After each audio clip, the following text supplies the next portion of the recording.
नमस्कार, मी प्राध्यापक Rohit आदलिंग. Power point skill या ट्युटोरियल सीरीजच्या नवीन व्हिडिओमध्ये आपले सर्वांचं स्वागत आहे. आज आपण पॉवर पॉइंटमधील झूम इफेक्ट कसा वापरायचा ते पाहणार आहोत. या झूम इफेक्ट वापरून तुम्ही तुमचं प्रेझेंटेशन अत्यंत चांगल्या प्रकारे डिझाईन करू शकता आणि प्रेझेंट करू शकता. याखेरीज जर तुम्ही प्रथमच या चॅनलवरती आला असाल तर खाली दिलेल्या सबस्क्राईब बटनवरती लगेचच क्लिक करून चॅनलला सबस्क्राईब करा, ज्यामुळे आम्हाला नवनवीन व्हिडिओ बनवण्यासाठी मोटिवेशन मिळत राहील. शेजारी असलेल्या बेल आयकॉनवर देखील क्लिक करा आणि नोटिफिकेशन ऑल हा पर्याय चालू करा, ज्यामुळे जेव्हा आम्ही नवीन व्हिडिओ आमच्या चॅनलवरती अपलोड करू त्याचे नोटिफिकेशन तुम्हाला तुमच्या मोबाईलवरती मिळेल आणि तो व्हिडिओ तुम्ही लगेचच पाहू शकाल. याशिवाय जर तुम्हाला पॉवर पॉईंटमधील विविध इफेक्ट शिकायचे असतील किंवा पॉवर पॉईंट कसे वापरायचं आणि प्रेझेंटेशन कसं तयार करायचं हे जर शिकायचं असेल तर वरती असलेल्या आय बटनावरती क्लिक करून तुम्ही आमचे पॉवर पॉईंटवरील आधारित सर्व व्हिडिओ पाहू शकता. त्यामध्ये आम्ही पॉवर पॉइंट कसे वापरायचं याचे ट्रेनिंग व्हिडिओ देखील दिलेले आहेत. चला तर मग आजच्या व्हिडिओला आपण सुरुवात करूया. आजच्या या पॉवर पॉइंटच्या व्हिडिओमध्ये आपण झूम पर्यायामधील बेसिक झूम, त्यानंतर झूम आउट आणि झूम सेक्शन असे तीनही प्रकारचे झूमचे इफेक्ट शिकणार आहोत, ज्यामुळे तुम्ही तुमचं प्रेझेंटेशन अत्यंत आकर्षक आणि वेगळ्या पद्धतीने प्रेझेंट करू शकता. चला तर आता व्हिडिओला आपण सुरुवात करूया. यासाठी मी एक बेसिक प्रेझेंटेशन या ठिकाणी बनवून घेतलेलं आहे. तर तुम्ही हे प्रेझेंटेशन प्रथम आपण स्लाइड शो मोड ऑन करून पाहूया. आपण बेसिकली अशा पद्धतीने प्रेझेंटेशन करत असतो, ज्याच्यामध्ये आपली ही इंट्रोडक्शन स्लाइड असते, त्यानंतर पॉईंट 1, पॉईंट 2, पॉईंट 3 आणि अशा प्रकारे वेगवेगळे स्लाइड्स तुम्ही इन्सर्ट करून त्याचं प्रेझेंटेशन अशा बेसिक फॉर्ममध्ये करता. पण आज आपण जो झूम इफेक्ट बघणार आहोत त्याने याच्यामध्ये कशा प्रकारे बदल होणार आहे ते तुम्ही आता पाहणार आहात. यासाठी मी या प्रेझेंटेशनमधून बाहेर पडत आहे आणि आता आपण फर्स्ट स्लाइडवर जाणार आहोत, ज्या ठिकाणी मी एक ब्लँक स्लाइड इन्सर्ट केलेली आहे.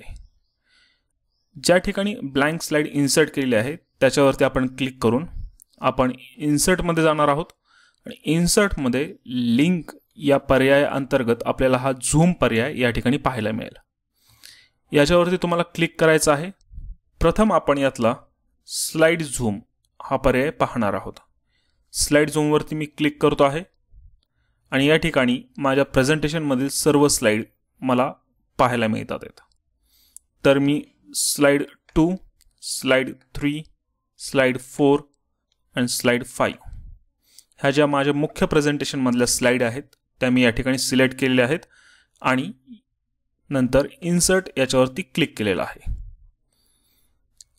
आता आपल्याला या स्लाइड फक्त आपल्या गरजेनुसार ॲडजस्ट करून घ्यायच्या आहेत. आपण अशा प्रकारे या स्लाइड या ठिकाणी ॲडजस्ट करून घेतलेल्या आहेत. आता आपण हे प्रेझेंटेशन कसं दिसतं ते पाहणार आहोत. यासाठी मी पुन्हा या ठिकाणी प्रेझेंटेशन मोड ऑन करतो आहे. प्रेझेंटेशन मोड ऑन केल्यानंतर जेव्हा मी फर्स्ट स्लाइडवरती क्लिक करेल तेव्हा ही स्लाइड अशा प्रकारे मला झूम करून पाहायला मिळेल. त्यानंतर पुन्हा मी याच्यावरती क्लिक केल्यानंतर ही दुसरी स्लाइड मला या ठिकाणी पाहायला मिळेल, पुन्हा ही तिसरी स्लाइड पाहायला मिळेल आणि पुन्हा ही चौथी स्लाइड पाहायला मिळेल. अशा प्रकारे हा झूम पर्याय वापरून आपण एका स्लाइडमधून दुसऱ्या स्लाइडमध्ये जाऊ शकतो. यामध्ये अजून तुम्हाला चेंज करायचं असेल तर याचं अजून एक फीचर आहे, ते मी आता तुम्हाला सांगणार आहे. आता तुम्ही पाहिलं असेल जेव्हा आपण फर्स्ट स्लाइडवर क्लिक करतो त्याच्यानंतर आपला फर्स्ट स्लाइड झूम होते, त्यानंतर ऑटोमॅटिकली सेकंड स्लाइड झूम होते, त्यानंतर थर्ड स्लाइड झूम होते आणि त्यानंतर फोर्थ स्लाइड झूम होते. या व्यतिरिक्त जर तुम्हाला याचं फंक्शनिंग चेंज करायचं असेल तर या ठिकाणी कोणतीही एक स्लाइड सिलेक्ट करा. या ठिकाणी झूम टूल्स ओपन केले जातील आणि फॉर्मॅटवरती क्लिक करून या ठिकाणी तुम्हाला डाव्या बाजूला रिटर्न टू झूम हा पर्याय पाहायला मिळेल. रिटर्न टू झूमवरती जेव्हा तुम्ही क्लिक करताल तेव्हा त्या स्लाइड पुरता तो पर्याय ॲक्टिवेट केला जातो. म्हणजे जेव्हा तुम्ही स्लाइडवर फर्स्ट क्लिक करताल तेव्हा स्लाइड झूम होईल, पुन्हा सेकंड क्लिक करताल तेव्हा स्लाइड झूम आउट होईल. हे कसं वर्क करते ते आता आपण पाहणार आहोत. यासाठी मी या सर्व स्लाइडला रिटर्न टू झूम हा पर्याय इथे अप्लाय केलेला आहे. आता हे प्रेझेंटेशन कसं दिसतंय ते प्रथम आपण पाहूया. यासाठी पुन्हा मी या ठिकाणी स्लाइड शो मोड ऑन केला आहे. आता जेव्हा मी फर्स्ट स्लाइडवरती क्लिक करेल माझी फर्स्ट स्लाइड अशा प्रकारे झूम होईल. जेव्हा मी पुन्हा फर्स्ट स्लाइडवरती क्लिक करेल तेव्हा ती स्लाइड झूम आउट होईल. यामध्ये तुम्ही कोणत्याही स्लाइडवरती क्लिक करून ती स्लाइड फक्त झूम इन करू शकता आणि झूम आउट करू शकता. समजा मला 3 नंबरचा slide zoom in zoom out करायचा आहे तर मी या 3 नंबरच्या स्लाइडवरती क्लिक करेल, तेवढीच स्लाइड झूम होईल, त्यानंतर ती झूम आउट होईल. पुन्हा मला 1 नंबरचा पॉईंट घ्यायचा आहे तर मी त्याच्यावरती क्लिक करेल आणि पुन्हा झूम आउट करेल. अशा प्रकारे देखील तुम्ही या झूम फंक्शनचा यूज करू शकता.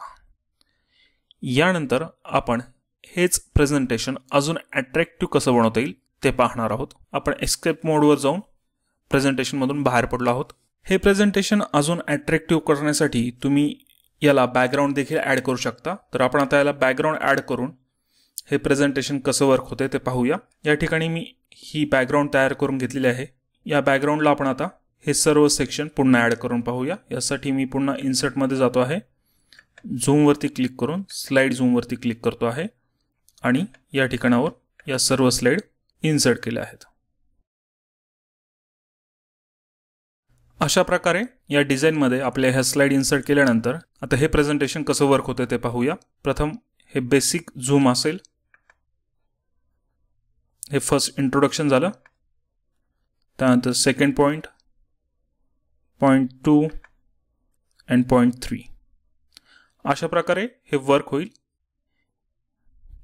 यालाच आपण या ठिकाणी रिटर्न टू झूम हा पर्याय वापरून पाहूया. आता हे प्रेझेंटेशन कसं वर्क होईल ते आपण पाहूया. यासाठी पुन्हा मी स्लाइड शो मोड ऑन करतो आहे. फर्स्ट याच्यावर क्लिक केल्यावर हे इंट्रोडक्शन मिळेल. पुन्हा क्लिक केल्यावर आपली मूळ स्लाइड आपल्याला या ठिकाणी मिळेल. त्यानंतर आपण पॉईंट 1 याच्यावरती क्लिक केल्यावर पॉईंट 1 स्लाइड आपल्या समोर झूम होऊन समोर येईल. त्यानंतर पुन्हा क्लिक केल्यावर हे झूम आउट होऊन आपलं मूळ स्लाइड आपल्याला या ठिकाणी मिळेल. अशा प्रकारे हे प्रेझेंटेशन आपण आपल्या पद्धतीने डिझाईन करू शकतो. यानंतर यातला जो पुढचा घटक आहे तो आपण आता पाहणार आहोत, तो म्हणजे सेक्शन झूम.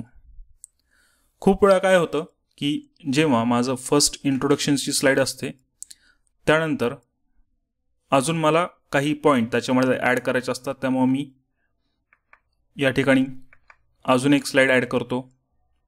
त्याच्यामध्ये देखील मी माझे मुद्दे टाईप करतो. अशा प्रकारे मग अशा वेळेस आपल्याला या ठिकाणी जर झूम इफेक्ट वापरायचा असेल तर आपल्याला आपल्या PPTचे सेक्शन्स तयार करावे लागतात. हे सेक्शन्स कसे तयार करायचे ते आता आपण पाहणार आहोत. ज्या स्लाइडपासून आपल्याला PPTचे सेक्शन्स पाडायचे आहेत त्या स्लाइडवरती तुम्ही मधोमध क्लिक करा. त्यानंतर राईट क्लिक करून या ठिकाणी जो ॲड सेक्शनचा पर्याय दिसतो आहे त्याच्यावरती क्लिक करा. याला आपण इंट्रोडक्शन सेक्शन सांगूया. तर तुम्ही या ठिकाणी पाहू शकता की हा इंट्रोडक्शन सेक्शन या ठिकाणी तयार झालेला आहे.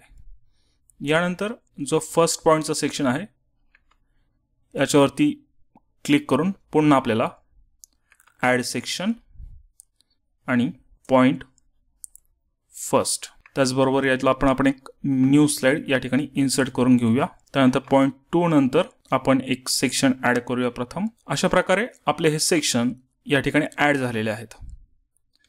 आता आपल्याला पुन्हा आपल्या मुख्य स्लाइडवरती जायचं आहे. या ठिकाणी मी या स्लाइडचा डुप्लिकेट स्लाइड तयार करून घेतो आणि यातले हे फंक्शन्स डिलीट केलेले आहेत. पुन्हा आपल्याला इन्सर्टमध्ये जायचं आहे, झूममध्ये जायचं आहे आता तुम्ही पाहू शकता इथे सेक्शन झूम हा पर्याय सुरू झालेला दिसत आहे. याच्यावरती आपल्याला क्लिक करायचं आहे आणि सेक्शन कोणकोणते आपल्याला याच्यामध्ये इन्सर्ट करायचे आहेत ते आपण ठरवायचं आहे. यामध्ये सेक्शन 1, सेक्शन 2 आणि सेक्शन 4 अशा प्रकारे जे सेक्शन तयार झालेले आहेत ते आपण याच्यामध्ये इन्सर्ट करून घेणार आहोत आणि आपल्या गरजेनुसार हे आपल्या डिझाईनमध्ये या ठिकाणी ॲडजस्ट करणार आहोत. हे आपण या ठिकाणी ॲडजस्ट केलेले आहेत आणि आता आपण पाहूया की हे कसं वर्क होतं. यासाठी मी पुन्हा पॉवरपॉईंट प्रेझेंटेशन ओपन करतो आहे. जेव्हा मी इंट्रोडक्शन स्लाईडवरती क्लिक करेल तेव्हा माझी ही फर्स्ट इंट्रोडक्शन स्लाईड वर्क होईल. जेव्हा मी सेकंड क्लिक करेल तेव्हा माझा दुसऱ्या स्लाईडवरती जाईल आणि जेव्हा माझं दुसरी स्लाईड कंप्लीट होऊन जेव्हा मी पुन्हा क्लिक करेल तेव्हा हे झूम आउट होईल. अशा प्रकारे तो पूर्ण सेक्शन आपण प्रेझेंट केल्यानंतर पुन्हा झूम आउट करून पुन्हा मेन जी स्लाईड आपण तयार केलेली आहे त्याच्यावरती येऊ शकतो. आपण अजून एक उदाहरण या ठिकाणी पॉइंट 1 वरती घेऊया. पॉइंट 1 वरती क्लिक केल्यानंतर अशा प्रकारे पॉइंट 1 फ्लॅश होईल. त्यानंतर पुन्हा पुढची प्रेझेंटेशन या ठिकाणी ओपन होईल आणि पुन्हा क्लिक केल्यानंतर त्यातून आपण झूम आउट केलं जाऊ. अशा प्रकारे आपण या झूम पर्यायाचा वापर करून आपलं प्रेझेंटेशन अधिक चांगल्या प्रकारे तयार करू शकतो. तुम्हाला हे प्रेझेंटेशन कसं वाटलं ते नक्की आम्हाला कमेंट बॉक्समध्ये सांगा आणि कोणत्या प्रकारचं प्रेझेंटेशन तुम्हाला गरजेचं आहे ते देखील तुम्ही आम्हाला सांगा. आम्ही त्या प्रकारचं प्रेझेंटेशन कसं बनवायचं हे शिकवण्याचा प्रयत्न करू. त्याचबरोबर जर तुम्हाला व्हिडिओ एडिटिंग संदर्भातील आमचा व्हिडिओ एडिटिंग मास्टरी आणि OBS ट्रेनिंग मास्टरी हे जे कोर्स करायचे असतील तर त्याचं डिस्क्रिप्शनमध्ये सर्व डिटेल्स दिलेले आहेत. त्या ठिकाणी जाऊन तुम्ही त्या कोर्सला लॉग इन करू शकता. याखेरीज जर तुम्हाला या सर्व PPT स्लाइड्स आवश्यक असतील तर तुम्ही या PPT साईटचं सबस्क्रिप्शन घेऊ शकता. याची डिटेल्स आम्ही डिस्क्रिप्शन बॉक्समध्ये दिलेले आहेत. त्या ठिकाणी तुम्ही ते वाचून आम्हाला व्हॉट्सअप देखील करू शकता.